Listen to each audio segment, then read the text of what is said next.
인사. 임순희 구리시청 건강정진과 치매안심센터 운영팀장님 모셨습니다. 임기웅 현 호토리 하라라시 시스템즈 코리아 대표님 모셨습니다. 강혜미 국민건강보험공단 요양서비스개발부장님 모셨습니다. 임혜성 보건복지부 요양보험제도과장님 모셨습니다. 자, 그럼부터는 본격적인 토론으로 들어가겠습니다. 먼저 김은주 우리 기술학계 회장님의 그동안 세 번에 대한 주제 발표에 대한 토론이 있겠습니다.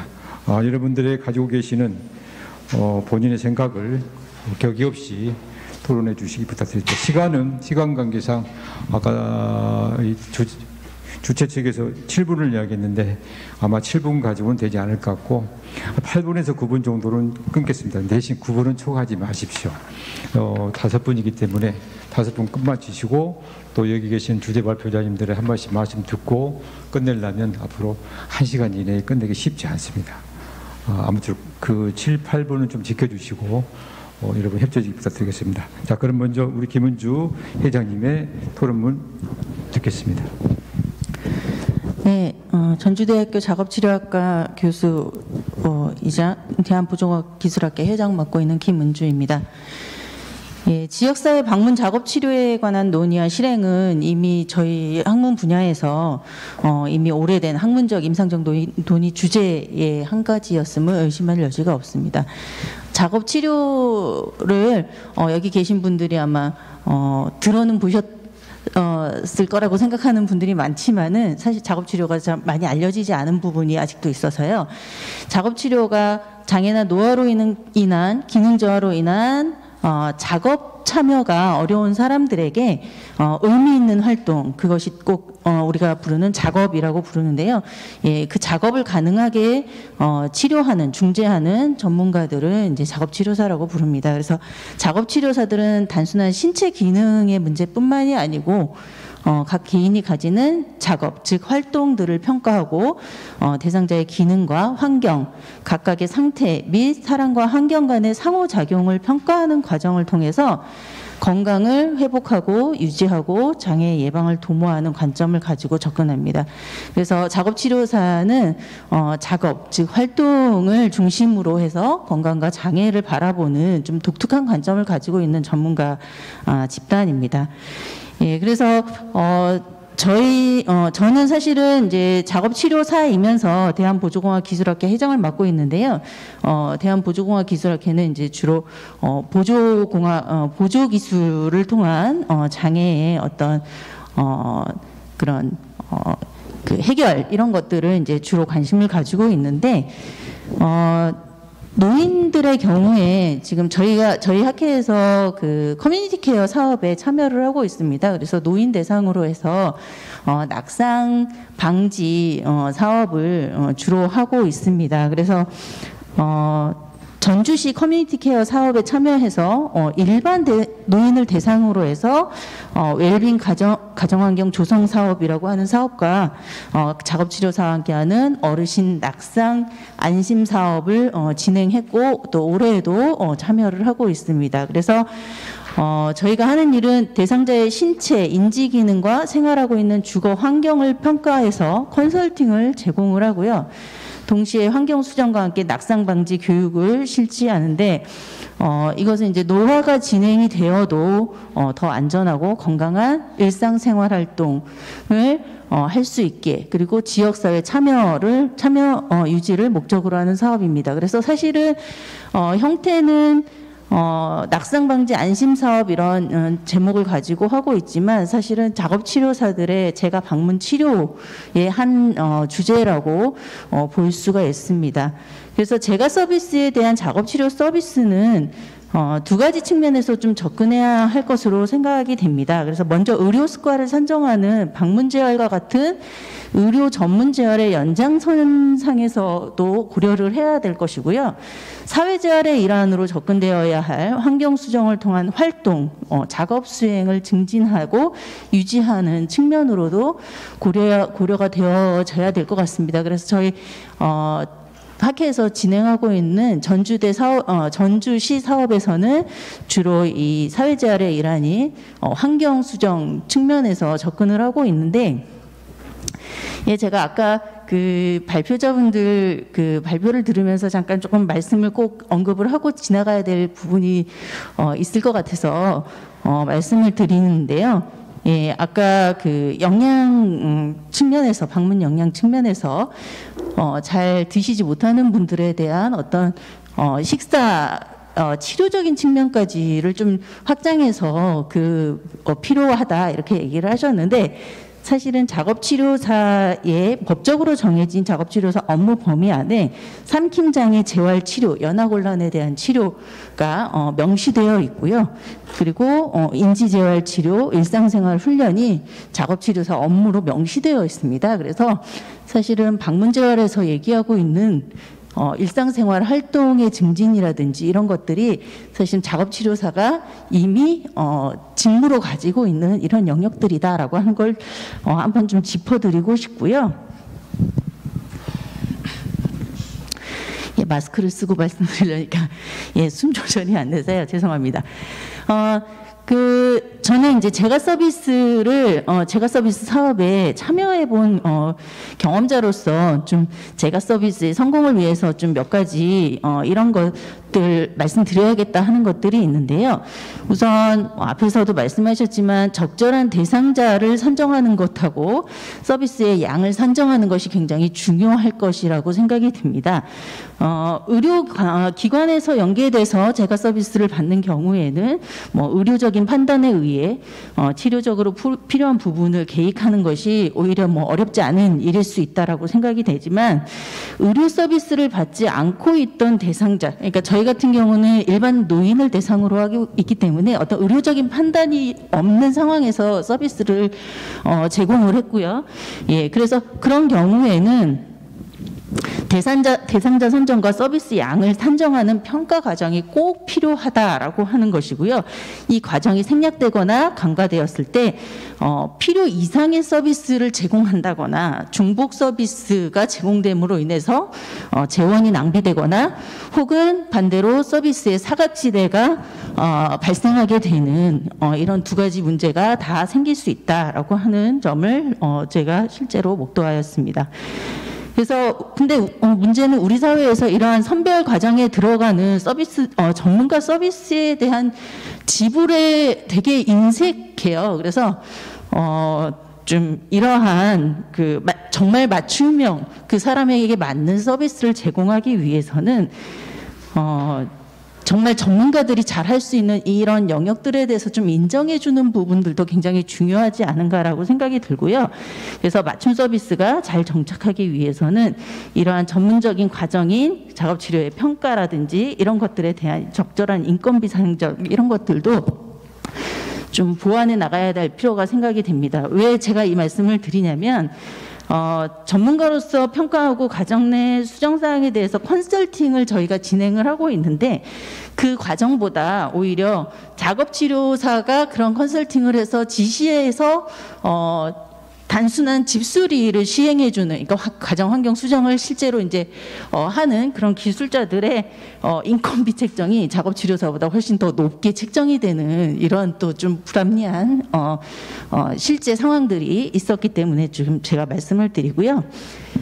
그리고 또 가정방문 중재 시에 이거는 아주 실질적인 문제인데 고려해야 될 다른 문제로 방문자의 안전 문제에 대해서도 조금 고려해 볼 필요가 있다. 그래서 제도 시행이라든지 이런 것들을 할 때 이런 부분도 좀 생각을 해야 되겠다라는 실제 경험에서 나오는 제언을 드립니다. 그래서 이제 병원 같은 경우는 굉장히 오픈되어 있고 여러 가지 다른 안전을 보장하는 그런 환경에서 일을 하게 되지만, 방문을 하게 됐을 때는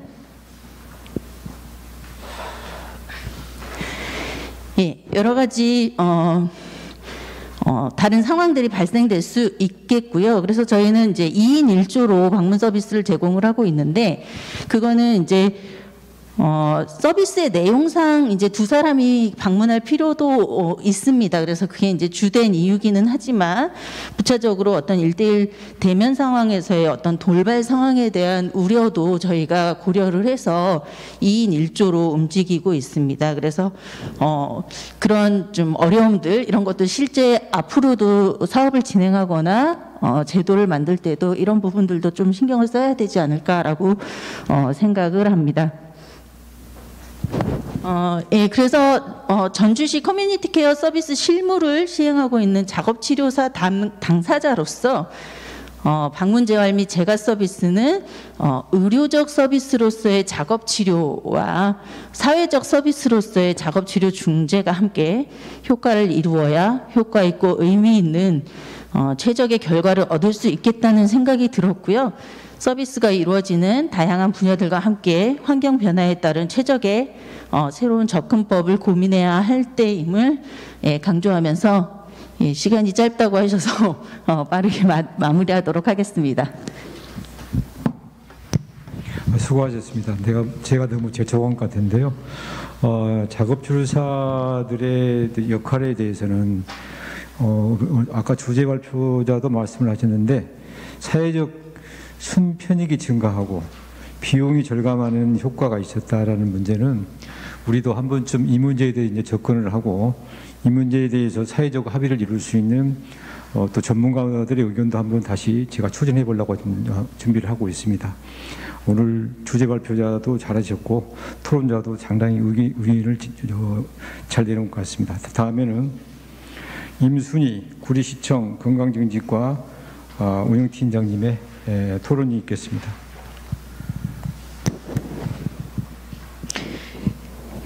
안녕하십니까. 구리시 건강증진과 치매안심센터 운영팀장 엄순희입니다. 우리나라 노인 인구는 급격히 증가해서 앞으로 우리나라 노인 가운데 일상생활 수행할 때 타인의 도움이 필요한 사람은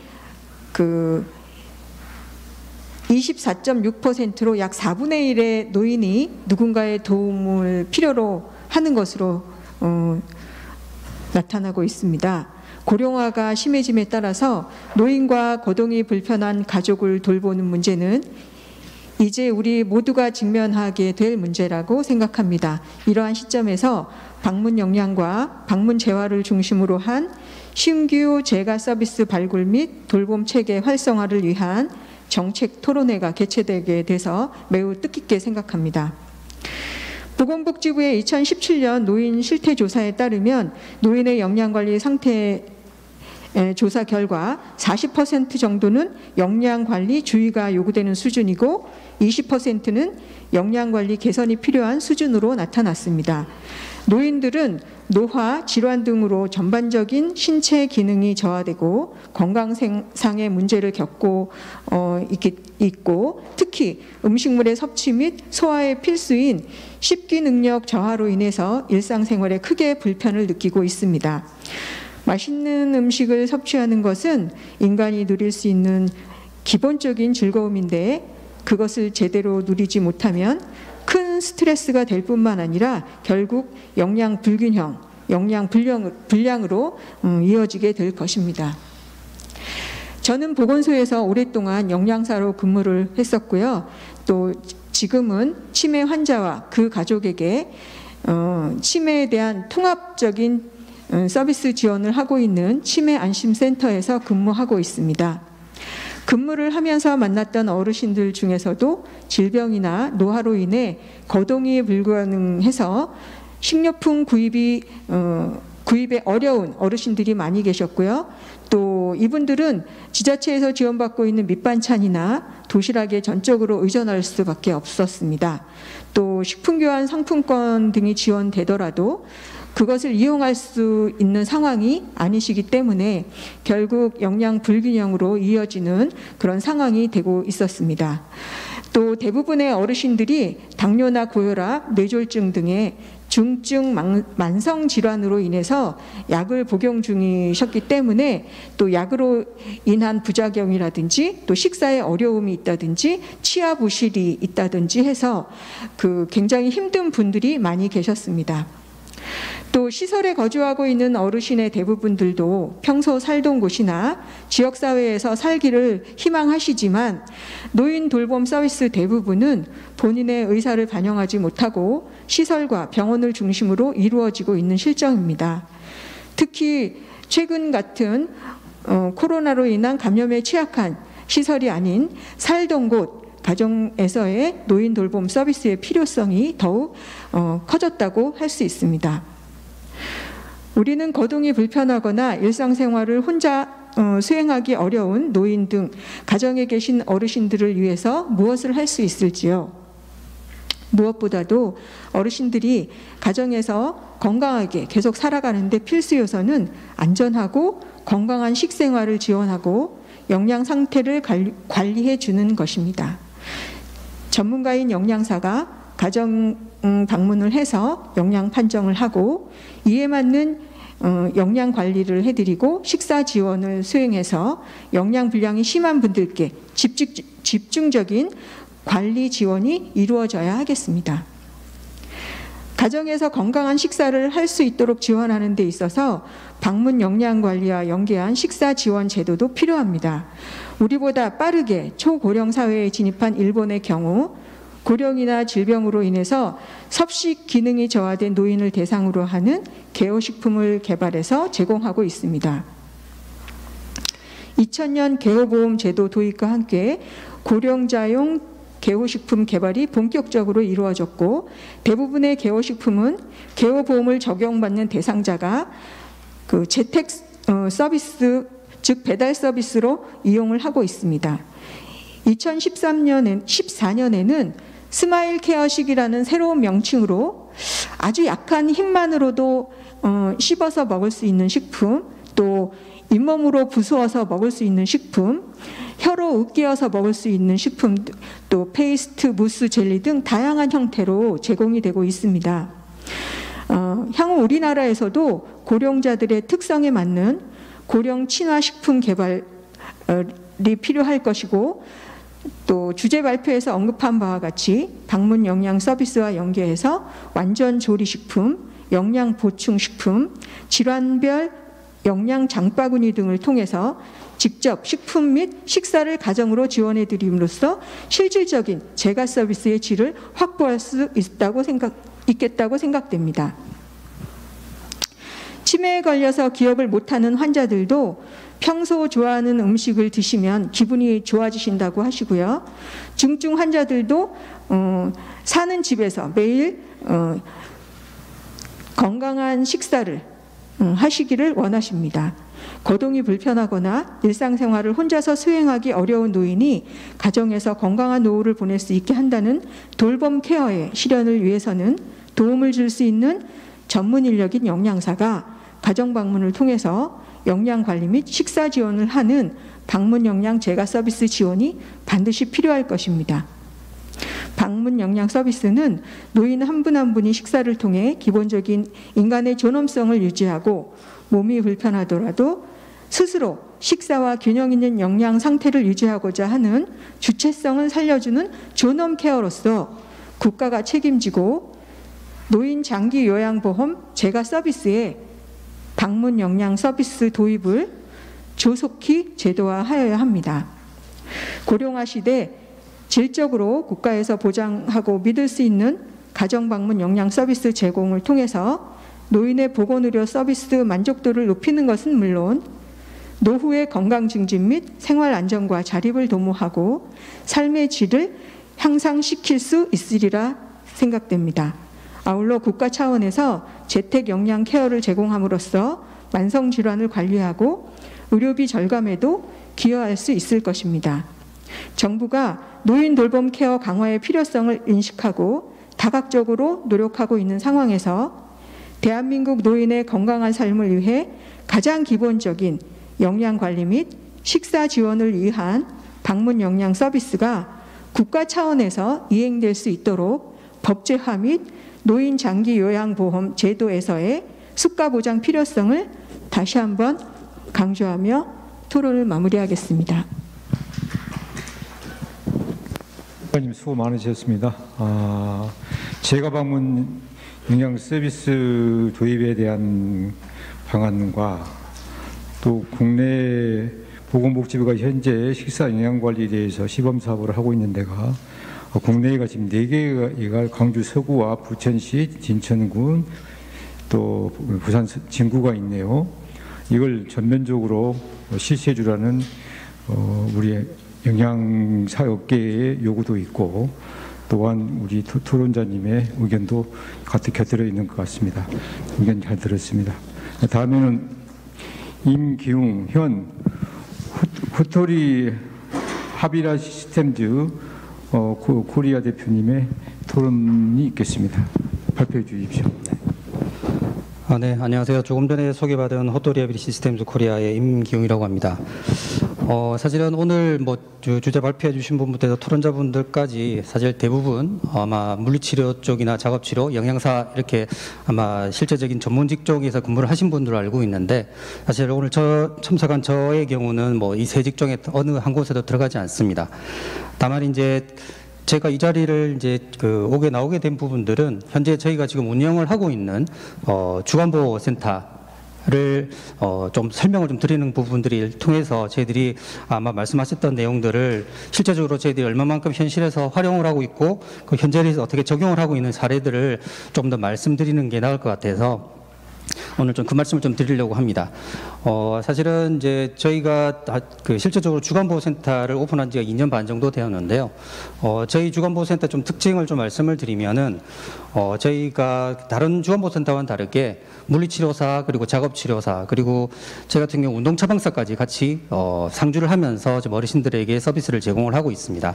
그런데 앞에서도 황정 소장님께서 말씀을 하셨지만은 저희 우리나라의 이런 노인 장기요양보험 서비스의 가장 문제점 중에 하나가 사실 분절화된 서비스들, 그래서 사실은 서비스들이 연계되지 못한다는 부분들이 상당히 많았었습니다.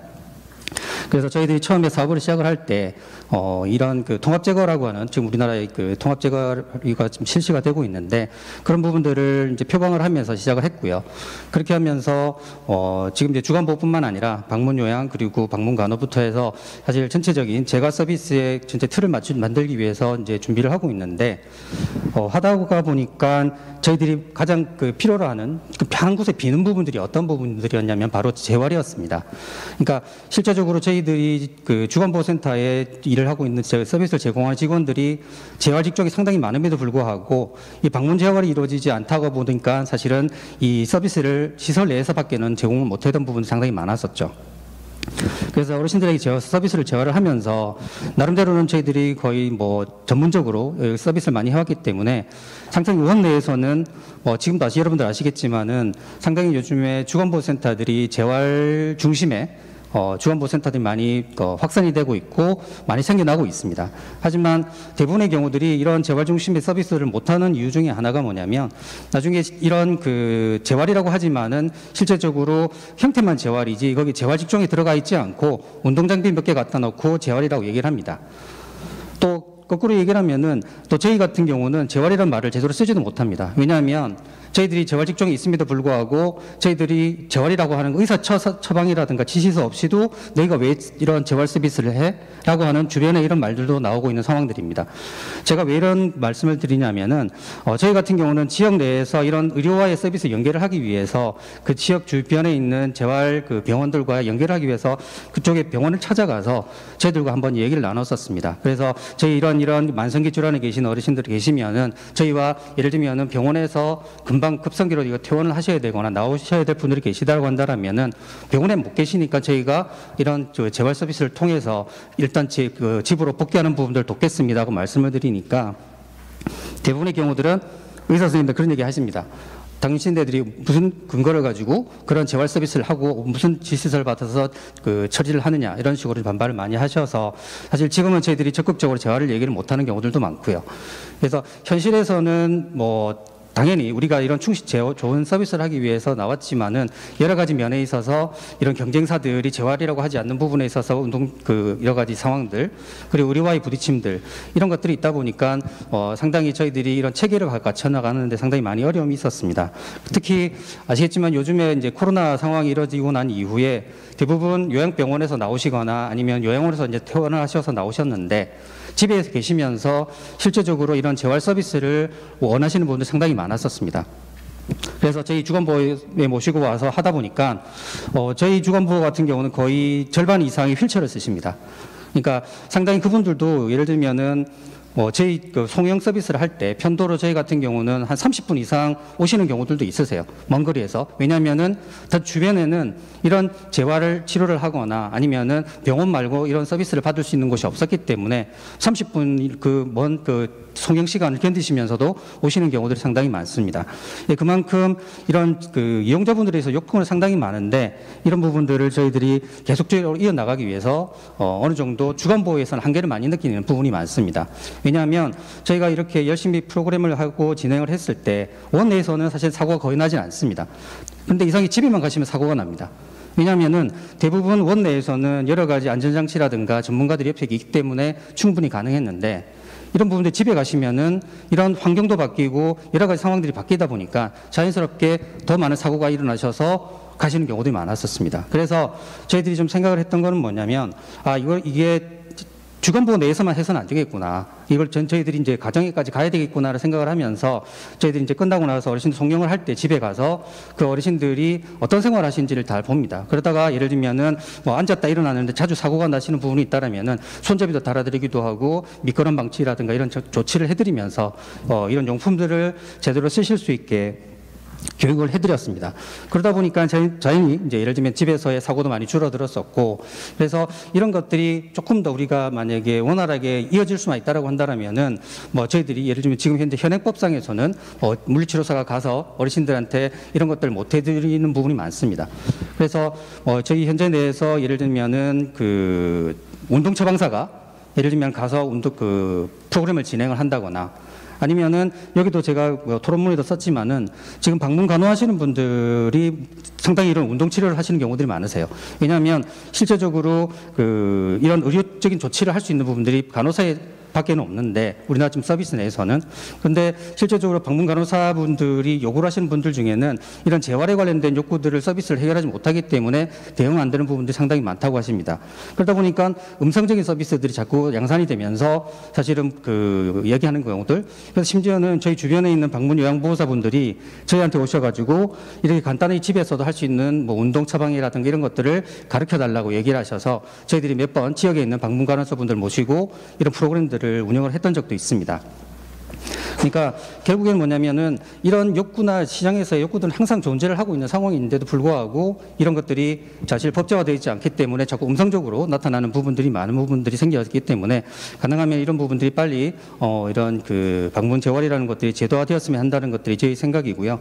그랬을 때 나중에 저희들 나오는 부분들도 있지만은 결국에는 이제 점점 고령화가 늘어나게 되고 고령화가 진전이 되었을 때 늘어나는 고령자들이 이제는 병원에 있을 수가 없고 계속적으로 나와야 되는 상황들이 생길 수밖에 없습니다. 그래서 병상이 부족해질 것이고 병상이 부족해지는 부분들을 고령자들이 차지하게 되거나 하다 보면은 점점 재활을 제대로 받지 못하고 실제 주부로 복귀해야 되는 그런 상황들이 생기게 되면 결국엔 계속적으로 불안전한 상황에서 집 재활을 복귀하고 나서 다시 사고가 나서 병원에 들어가게 되고 계속적으로 이런 반복되는 부분들이 불필요한 의료비를 지출하는 부분들이 아닐까라는 생각을 합니다.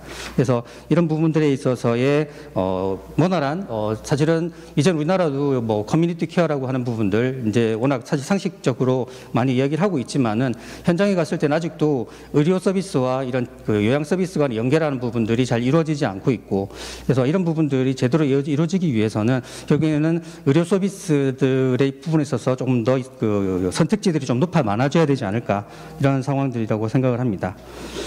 네, 이상 제 말씀은 여기까지 하도록 하겠습니다. 감사합니다. 임규웅 대표님 수고 많으셨습니다. 이제 본질적인 문제가 남았습니다.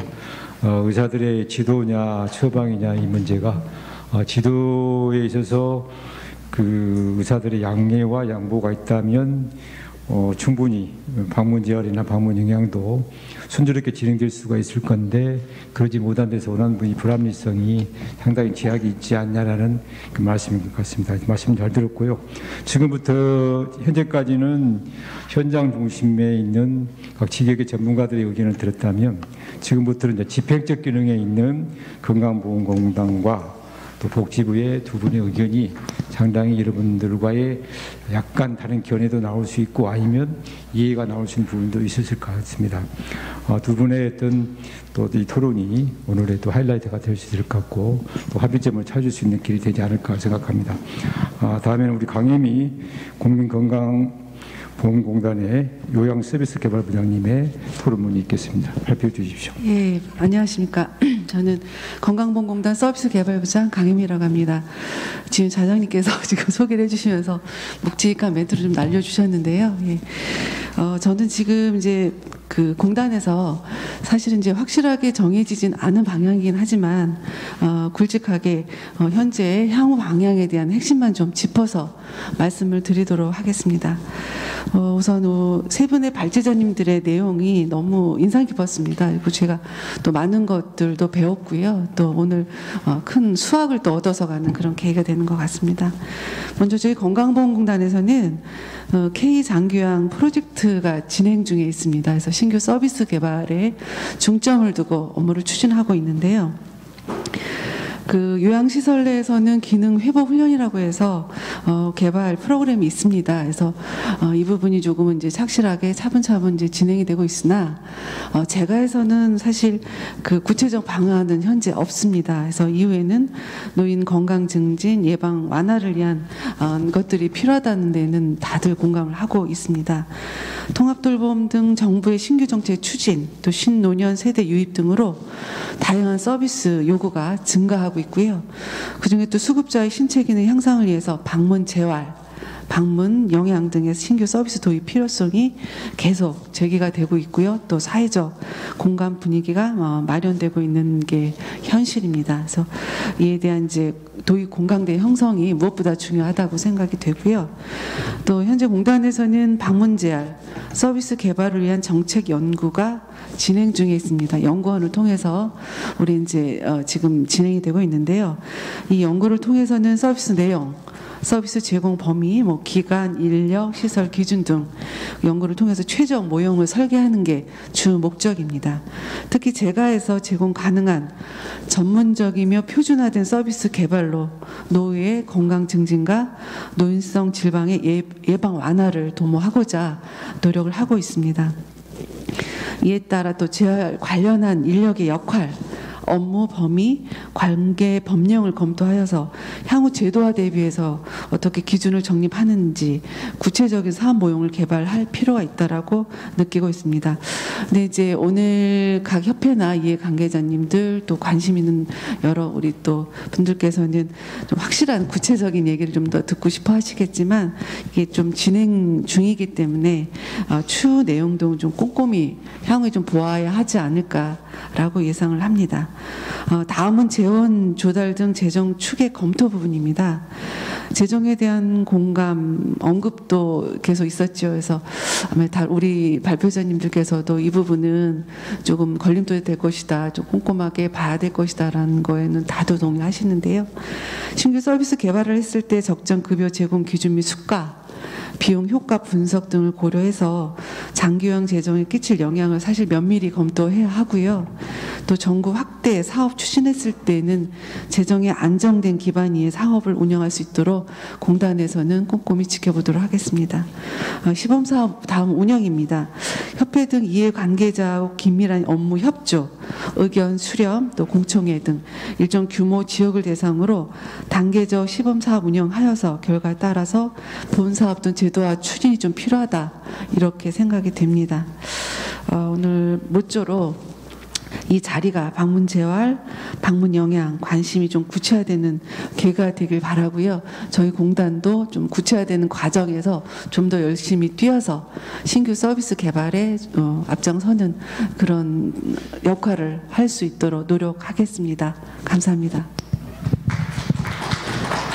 우리 강혜미 개발부장님의 토론문이 있었는데 상당히 긍정적이고 또 기대해도 될 만한 내용이어서 오늘 토론회가 참 잘 개최됐구나 하는 보람도 느껴봅니다. 제가 어느 그 현장에서 직접 봤던 사례를 간단하게 한 1분만 말씀드리겠습니다. 어느 주치의와 임상 영양사가 계셨는데 그분에 대한 그 약간의 이제 그 몸이 안 좋으셔서 그 처방이 나왔던 걸 그 영양사님이 그 식단을 준비하시고 그분이 드시는 음식 하나하나를 체킹을 한 걸 봤습니다. 이 반찬에 그 젓가락이 몇 번을 가는지 또 어느 것에 더 많이 가는 건지를 일주일간 테스트를 하면서 영양 그 조절을 할 때 식단으로서 조절을 하면서 다음에는 많이 갔을 때는 그 식품을 빼고 음식을 빼고 조절하면서 그 환자분의 몸을 완치했다는 것을 제가 현장에서 확인을 했습니다. 그러니까 의사 못지않게 그 현장에 계시는 임상 영양사의 식단에 의해서 또 그분이 음식을 얼마만큼 섭취할 것인가, 양으로 할 것인가를 조절하는 모습을 보고 꼭 의사만이 모든 문제를 약으로 나은 게 아니라 충분히 음식으로도 그 문제를 나올 수 있다는 걸 제가 현장에서 느끼는 거 보는 걸 보고 임상 영양사들의 역할이 이렇게 사회적으로 크구나 하는 걸 제가 한번 느끼고 본 일이 있어서 잠깐 말씀을 드리면서 마지막으로 우리 보건복지부의 임혜성 과장님의 지금까지 전체적인 의견을 듣고 우리 과장님의 전체적인 말씀을 듣겠습니다. 이 셀룰리판에 이 유리판에 셀룰리판을 화이트로 넣으면 세상이 화이트로 보이고 블루를 보면 블랙으로 보입니다. 블랙으로 보면 어떤 시각으로 놓고 볼 것인지 이걸 긍정적으로 볼 것인지 부정적으로 볼 것에 대한 문제도 한번쯤 고려하시면서 저는 발표하실 거라 믿고 우리 임혜성 과장님의 말씀을 듣도록 하겠습니다. 임혜성 과장님 발표해 주십시오. 소개받은 복지부 요양보험제도과장 임혜성입니다. 오늘 방문 영양, 방문 재활에 대해서 많은 분들이 현장이나 학계에서 얘기를 해주셨는데 복지부의 기본 입장도 장기요양 서비스에서 특히 제거 서비스나 이런 게 좀 확충이 돼야 된다라는 거에 대해서는 충분히 공감하고 있고 특히 요즘에 이제 커뮤니티 케어라든지 해서 사는 곳에서의 노후를 이제 보낼 수 있는 AIP가 이제 저희 모든 복지 사업에 가장 화두로 대두되고 있어서 장기요양 정책 방향도 가능하면 장기요양에 들어오시기 전에 예방을 잘해서 지역사회에서 잘 계시다가 이제 장기요양에 들어오시면 우선은 제거해서 충분히 사시고 그럼에도 불구하고 상태가 악화됐을 때 피치 못할 때 이제 시설로 가거나 병원에 가시는 이런 체계를 저희가 지금 하고 있고요. 그다음 이제 시설과 병원에 대해서도 어떻게 역할을 할 것인지에 대한 고민을 같이 하고 있습니다. 우선 재활에 대해서는 저희도 굉장히 이게 필요한 거는 이제 생각을 하고 있는데 이 재활이 아까도 말씀드렸듯이 의료법과의 관계도 있고 해서 우선은 저희가 이제 경증은 주야간 시설에서 재활 프로그램을 넣는 걸로 이제 지금 시범 이제 사업을 하고 있고요. 그다음에 이제 현재 공단에서는 시설 내에서는 이제 재활이란 표현보다는 기능회복 서비스를 하고 있어서 우선 경증에서는 주야간 중심으로 하고 그다음 중증에서는 시설 내에서의 기능회복 프로그램을 우선 도입을 하고 그다음 이게 이제 어느 정도 이제 표준화가 되고 그러면은 이제 체계적인 이제 연구 용역이나 그런 걸 통해서 습과라든지 일적 기준이나 이런 것들을 넣어가지고 이제 방문 재활 서비스를 넣을지에 대한 그게 이제 저희가 지금 당장 한다 안 한다가 아니라 그런 고민들이 필요하고요. 그래서 지금 공단에서 연구를 하신지만 그게 바로 오늘 내일 되는 건 아니고 그걸 할지 안 할지에 대한 저희가 이제 판단이 좀 필요한 상황이고 특히 이제 저희가 지금까지는 계속 나왔지만 장기요양이 이제 특히 재가 서비스가 방문 요양 중심으로 되고 있는데 이제는 통합재가 급여를 아예 법에 넣어가지고 방문 요양, 방문 간호를 이제 같이 할 수 있는 방문 재활까지 할 수 있는 그래서 이제 의료 서비스하고 연계해서 의사 처방전을 받아서 할 수 있는 이런 것들을 저희가 하고 있어서 그게 좀 돼야 사실은 재활 서비스도 의사 처방을 받아서 갈 수 있는 거니까 그게 좀 같이 가야 되는 문제라고 생각을 합니다. 그리고 영양과 관련해서는 영양이 참 중요하긴 한데 저희가 이제 고민을 하는 게 이게 그러니까 방문 영양사가 집집마다 가셔서 이제 수급자 댁에 가셔서 직접 조리를 가르치고 영양 상태를 보고 하는 게 현실적으로 물론 그렇게 되면 좋겠지만 그분들이 그거를 직접 조리를 할 수 있는지 그런 문제도 있고 그래서 그러면 지역사회에서는 도시락 배달이나 이런 것들을 좀 어쨌든 식사를 하시도록 하는 게 더 중요하니까 그래서 이 문제를 어떻게 풀어 나가야 될지에 대한 저희가 고민은 좀 있습니다. 근데 이제 영양에 대해서 굉장히 중요하지만 지금 당장에 대해 이걸 어떻게 할지 그런 문제보다는 지금 현재 가장 급한 거는 시설에서의 급식 서비스를 어떻게 강화하는지 이쪽에 저희가 좀 더 중점을 두고 있고요. 그렇지만 이제 영양도 저희가 결국에는 가야 되는 문제여서 같이 고민을 하고 이분들에게 어떻게 이제 영양을 공급할 것인지 직접 조리를 하기는 쉽지 않으니까 지역사회에서 도시락을 배달한다든지 아니면 무슨 개요식품 같은 거 저희는 없지만 중장기적으로 이런 사업들을 이제 확산시켜서 할 수 있도록 하는 방법도 저희가 고민해야 될 것 같고요. 그래서 지금 사실은 재활과 영양은 아주 필요하지만 여러 가지 이제 재정이나 이게 이제 표준화된 프로그램으로 수가로 들어가는 문제는 그리 간단한 문제가 아니어서 우선은 프로그램 형태로 운영을 해보면서 어느 정도 사회적인 공감대나 이런 것들을 얻어가면서 이제 필요하면 이제 방문형 서비스로 수가로 급여로 넣는 거를 저희가 검토해 보겠습니다. 그리고 아실지 모르겠지만 그러니까 재활이나 영양이나 이쪽 관련해서 또 다른 유사 기관들에 대해서는 또 반대를 굉장히 많이 하고 있는 상황이어서 이 문제를 풀 때에는 직역 간의 갈등도 또 있는 문제라서 좀 신중한 접근이 필요할 것 같습니다. 예. 예, 우리 임 과장님의 말씀이 긍정적인 것 같기도 하고 한편으로는 좀 부정적인 것 같기도 해서 제가 어떻게 결론을 내릴까 좀 한참 고민을 하고 있었습니다. 우리나라는 지금 고령화 시대로 이미 접어들었습니다. 이제는 모든 게 복지든 보건의료 체계든 이제는 수요자 중심으로 가야 한다는 것이 뭐 선진국이든 또 아니면 중진국이든 모두가 국가가 다 원하는 이 정책인 것 같습니다. 그러기 위해서는 이제 편리성과 안전성과 이제 비용 추계에 관한 문제가 있는데 편리성과 안전성은 너무 당연한 거고요. 비용 추계에서도 오히려 비용이 이제 절감될 수 있다는 아까 주제 발표자들의 의견이었다면 이제는 정부나 여당에서도 이 문제에 대해서는 좀 더 적극적으로 대응해 나갈 시기가 되지 않았나 생각하고 이미 현장에서 지금 시범으로 영양사도 하고 있고 자갑치료 같은 경우나 물리치료자도 일본이나 또 내지는 지금 치매안심센터나 또 다른 아까 건강보건공단의 발표에 의하면 일부에서는 또 시범사업도 하고 있다는 상황이 된다고 한다면 이제는 국가적으로 이 문제를 적극적으로 추진해야 하지 않나라고 생각합니다. 제가 사실 어제 재활학과 의사들을 만났습니다. 재활학과에 연대에 계신 그 이사장님 또 서울대 교통재활학교 병원인가 원장님하고 있는 방 원장님 중대 또 정책위원장님 또 재활병원 협회장으로 계시는 이상훈 그 협회장님도 같이 만나서 대화를 남해선 의원이랑 같이 대화를 한번 해봤었는데 이분들의 의견은 처음에는 완강하다가 결국 논리 싸움에 일부 다시 또 대화를 나누자고 헤어졌습니다만은 이제는 그래서 제가 아까 말씀드린 의사의 지시나 처방의 문제가 상당히 정점이 될 수밖에 없었구나라는 걸 제가 어제서 비로소 알았고요. 이 문제에 대해서는 이제 보건복지부도 중개적 역할을 해야 한다고 생각하고 정치권도 이 문제에 대해서는 이제 적극적 대응을 해야 하지 않을까라고 감히 말씀을 드립니다.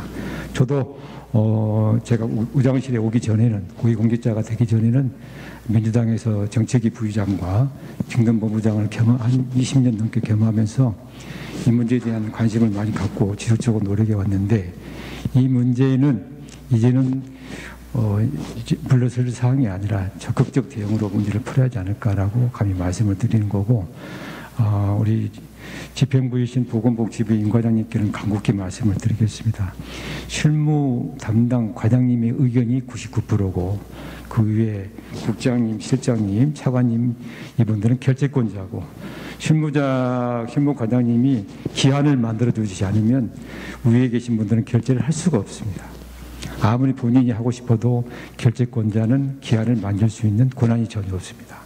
첫째 그 과장님께서 좀 더 적극적 의지의 기한을 만들어줄 수 있는 계기를 만들었으면 참 좋겠고 위에 계신 결재권자들은 현장에 계신 여러분과 또 정치권과 시민사회단체와 수혜자인 환자보호단체가 함께 공동 노력을 해서 이 문제에 대한 접근성을 합의를 도출해 나가면 무엇인들 못해보겠습니까? 모든 건 인간이 만들고 인간이 조정하고 인간이 해결할 수 있는 기능과 감정과 이성이 존재합니다. 아무쪼록 저는 간곡히 임혜성 과장님께 부탁을 드리면서 지금부터는 우리 주제 발표를 했던 주제 발표자님들의 또 한 말씀을 듣고 그럴까요? 아니면 플로어에 계신 분들을 한 말씀을 듣고 올까요? 플로어에 계신 분들 한번 손들어서 말씀하십시오. 본인들이 한 말씀을 하고 싶다고 하는 분들은 손들어서 먼저 한 게 낫겠죠?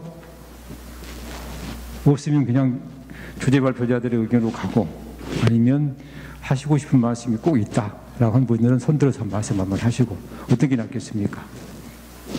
그냥 주제 발표자들이 하시면 낫겠습니까? 그러면 순서대로 제일 먼저 했던 우리 을지대학교의 우리 안창식 교수님께서 한 말씀 하시려니까.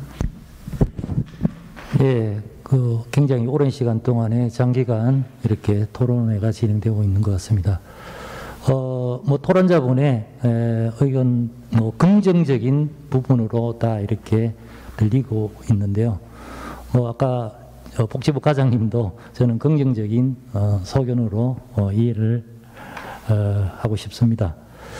저는 이제 이러한 장애에 대한 개념을 지금 우리가 오늘 말씀드린 내용이 대부분 노인에 초점을 맞추고 있는데 사실 장애인이 우리 생애 주기별로 이런 소아 발달장애 아동들이 너무도 많습니다. 그런 아동들의 또 이러한 재활의 욕구는 정말로 어느 때보다도 지금 강하게 지금 많이 분출되고 있습니다. 우리가 이 장애에 대한 접근을 지금 의료적으로 자꾸 이렇게 접근을 많이 하는 것 같습니다. 사실 치료라는 것은 병원에서 역할이고 그 이후에 장애에 대한 신체적인 어떤 그런 기능은 사실 지역사회 특히 이런 시설이라든지 요양 아까 말씀드린 주간보호센터 특히 가정에서 일어날 수 있는 이러한 지원 서비스가 분명히 역할이 구분돼야 된다고 봅니다. 그래서 지금 의료적인 어떤 그런 저촉, 관계 법규, 법령 이런 부분이 여러 가지 지금 첨예하게 많이 전문 영역 간의 갈등으로 오르고 있습니다. 그래서 저는 아까 주제 발표에서도 말씀드렸지만은 어떤 이러한 우리 장애의 어떤 재활 서비스를 기능적인 측면에서 바라봐야 되지 않을까. 그래야지 이게 의료와 그 다음에 지원 서비스의 역할이 서로 명확하게 구분된다고 생각이 됩니다. 예를 들어 우리가 낙상을 예방하자는데 그게 무슨 의료적인 접근이 거기에 많이 필요하겠습니까? 낙상을 예방함으로써 거기에서 소모되는 여러 가지의 사회적, 경제적 비용이 얼마나 많이 들겠습니까? 단적으로 제가 그런 예를 들었습니다만은 앞으로의 어떤 이러한 예방에 대한 부분을 저는 무엇보다도 강조하고 싶고요. 그리고 이제 방문제할은 더 이상 미루어서는 안 되는 사업이라고 봅니다. 우리가 장애 예방의 목적이라든지 필요성 그리고 중요성에 대해서는 지금 사회적으로 많은 공감대가 지금 형성되어 있다고 봅니다. 이제는 이런 제도화를 위해서 실행 방안에 대해서 이제는 깊이 고민해야 되고 그리고 또 구체적인 사업 모델을 통해서 우리가 제도화를 위한 시범 운영을 하루빨리 좀 운영을 해야 된다고 생각이 됩니다. 앞으로 어떤 법적 제도화를 위해서 빨리 이 정착되기를 기원하면서 저는 이 말씀을 드리고 싶습니다. 네, 다음에는 두 번째 순서로 우리 임순희 치매안심센터 운영팀장님.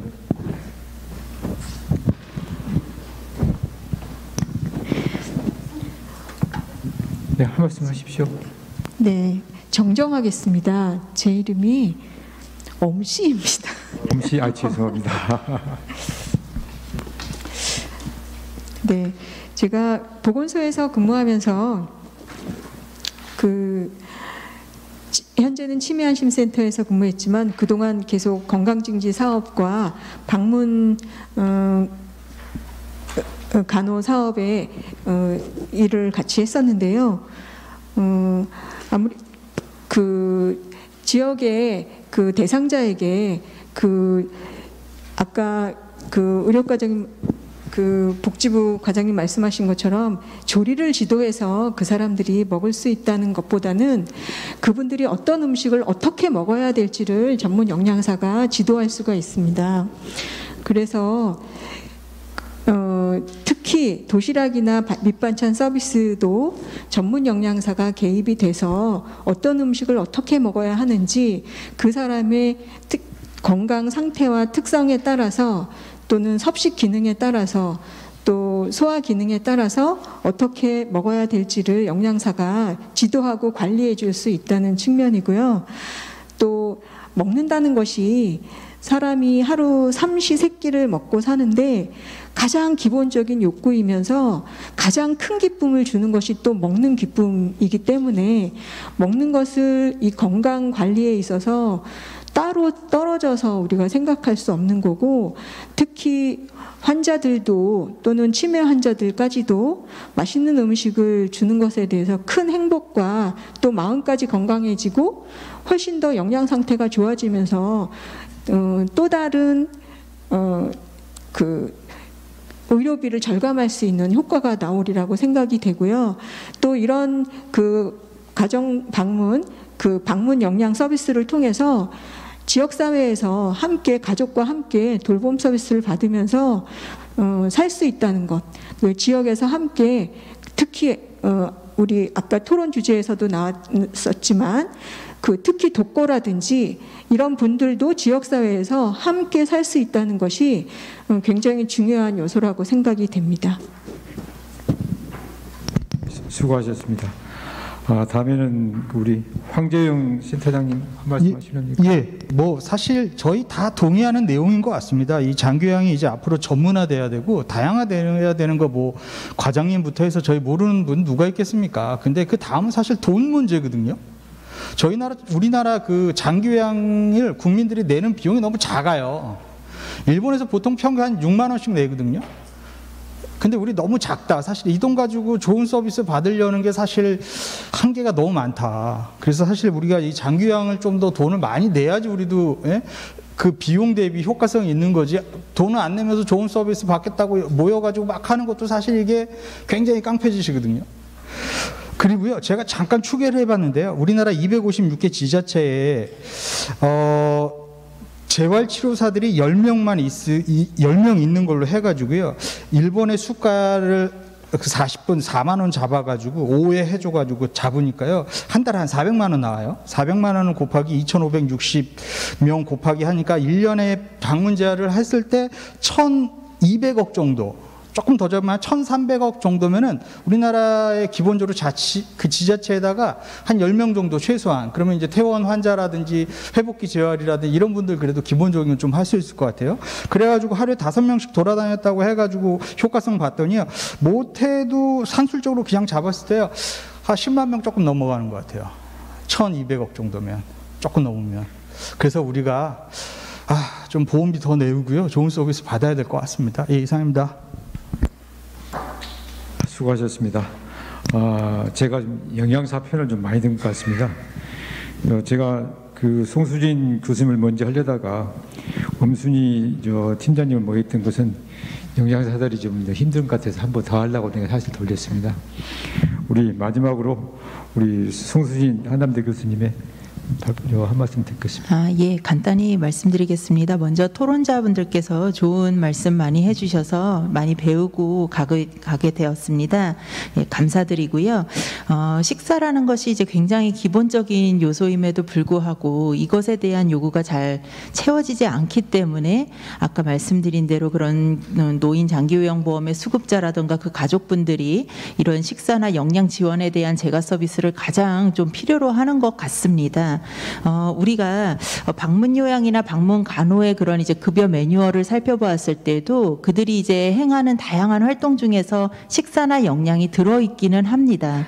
그러나 우리가 이제는 더 이상 그런 방문 요양의 요양보호사나 아니면 간호사가 활동하는 그런 다양한 활동 중에 하나로서 식사나 영양을 생각하는 것이 아니라 식사나 영양을 굉장히 독립적이고 전문적인 활동으로서 구별해서 좀 생각해야 될 필요가 있다라는 생각이 듭니다.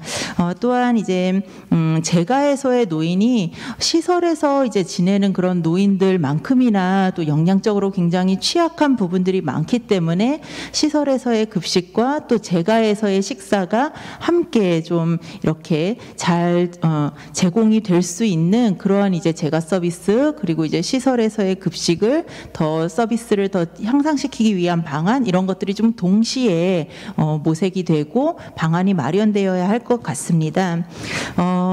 저희 방문 영양 서비스의 도입을 위해서 정책 연구와 시범 사업이 너무나 절실함을 한 번 더 이제 강조해서 말씀드리고 싶습니다. 시범 사업을 통해서 한국형 이런 방문 영양 서비스의 모델을 좀 개발하고 그 안에서 이제 영양사의 업무의 범위를 기술하거나 예산이나 비용 효과를 분석하는 것이 좀 선제적으로 필요하지 않을까 그 부분을 한 번 더 말씀드리고 싶고요. 또 보건복지부에서 현재 이제 지역사회 통합돌봄 선도 사업으로서 실시하고 있는 식사 영양관리 시범 사업의 어떤 결과를 평가하거나 분석하는 작업을 통해서 이러한 좀 맞춤형 영양 서비스가 얼마나 효과적이고 또 수급자들에게 또는 이제 노인분들에게 도움이 되고 좋은 그런 서비스인지를 우리가 좀 한번 확인해 보아야 할 필요가 있다라는 생각이 듭니다. 아까 통합재가 이야기도 좀 나왔고요. 또 옆에 계신 김은주 교수님께서 이런 다양한 직종의 전문가들이 서로 협력하고 연계해야만 좋은 서비스가 나올 수 있다라는 얘기를 하셨기 때문에 아까 말씀하신 그런 통합재가급여에 반드시 방문 영양 서비스가 함께 포함돼서 이런 재활이라던가 아니면 의료라던가 뭐 복약 지도라던가 이런 것들과 연계돼서 방문 영양 서비스도 꼭 필요함을 다시 한번 강조드리면서 저의 발언을 마치도록 하겠습니다. 감사합니다. 6시가 되려면 8분이 남았는데 그래서 8분이 남은 이 시간을 마지막으로 우리 임혜성 과장님께 다시 마이크를 한번 드려서 그 과장님의 의견을 다시 한번 좀 수정으로 들을 수 있는 방안이 있나 싶어서 한번 다시 한번 발표를 부탁드리겠습니다. 임혜성 과장님 다시 한 말씀만 더 해주십시오.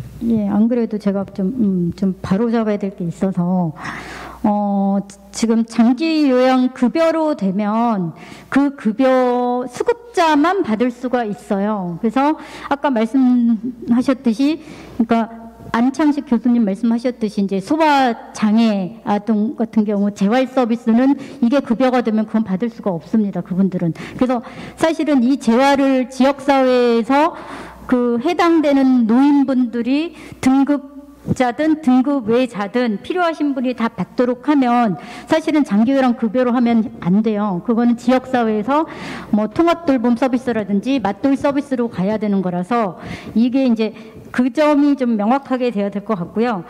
하여튼 영양 서비스와 재활 서비스를 어떻게 이제 이게 현행 의료법이나 이런 쪽으로 이제 그 저촉되지 않으면서 갈 수 있는 방법에 대해서 저희도 고민하고 그 필요성에 대해서는 인식을 하고 있습니다. 그래서 이건 저희도 좀 고민을 해보는데 바로 당장 내년부터 바로 이 방문 서비스를 한다라고 답은 드리긴 쉽진 않을 것 같아요. 이거 개발도 해야 되고 우선 방문하는 형태가 맞는 건지 아까 말씀드렸듯이 이게 지금 얘기를 계속 들어보면 이거는 장기요양 급여로 하면 안 될 것 같아요. 지역사회 사람들 다 해당 사항 받으려면 차라리 맞돌 서비스나 이런 지자체 사업으로 하는 게 더 맞지 않나 생각이 들 정도여서 그러니까 저희가 할 수 있는 범위 내에서 하여튼 검토해 보겠습니다. 예. 네, 제가 남은 시간을 좀 이야기해야 되겠습니다. 이 법이라는 것은 여야가 합의를 하고 정부가 3자가 공동으로 합의를 해야 되면 법이 통과가 됩니다. 이거는 중요한 어떤 법이 쟁점법이 아니기 때문에 그러기 위해서는 여야가 일단 합의를 보면서 정부하고 설득을 할 때 중요한 건 또 이 전문위원 검토나 수석 전문위원 검토도 아주 중요한 역할을 하고 있습니다. 제가 국회의장실에 와봤더니 전부 다 제가 보고 있는 업무가 이제 정무 조정이기 때문에 여도 만나고 야도 만나고 정부도 만나고 또 수석 전문위원도 불러서 다 이 합의를 보는데 할 수 있는 건 할 수 있습니다. 2015년도에 사실 의료기사법 속에 직무 범위는 법으로 넣지 않았었습니다. 그때 작업조사를 먼저 직무 범위를 넣고 시행령으로 넣고 만든 다음에 16년도에 정식 의료기사법을 만들었습니다. 직역을 만들어서 또 그 후에 다시 한번 한번 개정이 됐습니다만은 2016년도에야 겨우 의료기사법에 법을 만들어서 이제는 의실공이 의료기사들도 자기 직무를 정식 법으로 가지게 됐고요. 그거 되지 않는다는 간호정책과도 사실 올해 간호정책과 만들어서 정식 따로 분리가 돼서 양정석 과장이 새로 부임을 했는데 안 되는 거 없습니다. 하면 됩니다. 그 간호정책과도 되지 않는다고 모두 안 된다고 했는데 결국 복지부 설득하고 행안부 설득하고 기재부 설득 3개 부처를 설득해서 됐습니다. 행안부는 공무원 숫자를 늘려줘야 되고 기재부는 그 공무원의 급여를 줘야 되기 때문에 3군데 부처가 다 합의가 돼서 정식 간호정책과가 태동이 돼가지고 접근을 하게 됐고 이 문제도 수요자인 환자들이 요구하면 또 공급자인 여러분도 같이 비용 절감이 된다면 수요자 중심에 대한 맞춤 의료체계가 돼야 한다고 생각하고요. 저도 올해 내년 5월 30일까지가 제 국회의장실 근무하는 계약 기간입니다만은 충분히 저도 아까 말씀드렸던 여러 가지 유형들을 거의 다 해봤습니다. 또 물리치료사들이 안고 있는 문제, 작업조사가 안고 있는 문제, 또 영양사들의 문제, 또 그 밖에 뭐 방사선의 직무범위, 임상병리사의 직무범위 모든 걸 다 통틀어 보고 있어서 저도 당에서 정책위 부장할 때 다 일부러 들여다보고 있었는데 시민단체, 환자보호단체 여러분들 다 모두 의견을 모아서 의사들의 지시란 이 부분이 상당히 걸림돌이 되고 있는데 의사의 지시 문제도 의사들의 지시라는 이 자체가 콘크리트 그 단단한 건 않습니다. 명분과 논리가 맞아지고 수요자인 국민이 원하면 그것도 무너지게 되어 있습니다. 아무쪼록 저는 간곡히 부탁한 건 여러분들이 힘을 합쳐서 이 문제에 대한 논리에 대한 정연성과 또 현장에서 전문가들의 전문성을 최대한 발휘하셔서 의사협회와 같이 만나 논의하고 또 임혜성 과장님 설득하고 또 권덕철 장관님 설득하고 또 그 밖에 이길 보건의료정책실장 얼마든지 만날 수 있습니다. 만나신다고 한다면 제가 뭐 2주일 이내도 제가 만나줄 수 있는 자신이 있습니다.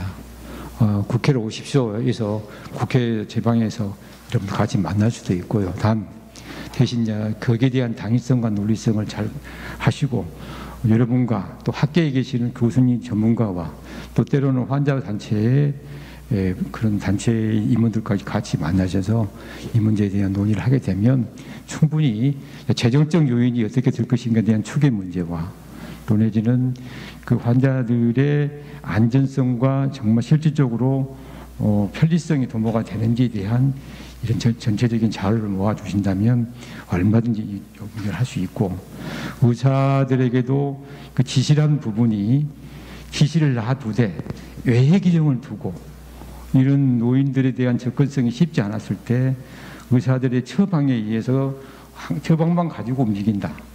의사에 대한 처방에 대한 부분 인정하고 또 여러분들은 그 현장에 가서 처방대로 움직이면 된다.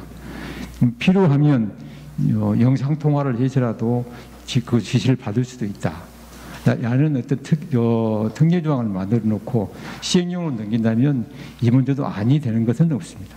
아무쪼록 여러분들이 오늘 장시간 또 많은 비용을 들여서 또 에너지를 들여서 이 토론회를 만들었고 1차 토론회가 안 되면 2차 토론회도 개최하시고 이제는 여기 가면 국회 내 전문가 토론회라도 많지 않는 모아놓고 복지부와 또 여야 의원들과 또 관련 시민단체와 함께 문제를 논의하게 되면 좋은 안을 나올 수 있지 않을까 저는 감히 기대해보고 여러분들에게 희망을 가져도 된다는 믿음을 주면서 본 토론회를 마칠까 합니다. 오늘 신규 재가 서비스 발굴 및 돌봄 체계 활성화를 위한 정책 토론회 방문 재발, 방문 영양 서비스를 중심으로 한 토론회를 이상 모두 마치도록 하겠습니다. 그동안 수고해 주신 여러분 고맙고 마지막으로 또 끝까지 경청해 주시고 들어주시라고 했던 우리 임혜신 과장님 다시 한번 박수 한번 쳐드리면서 오늘 고맙습니다.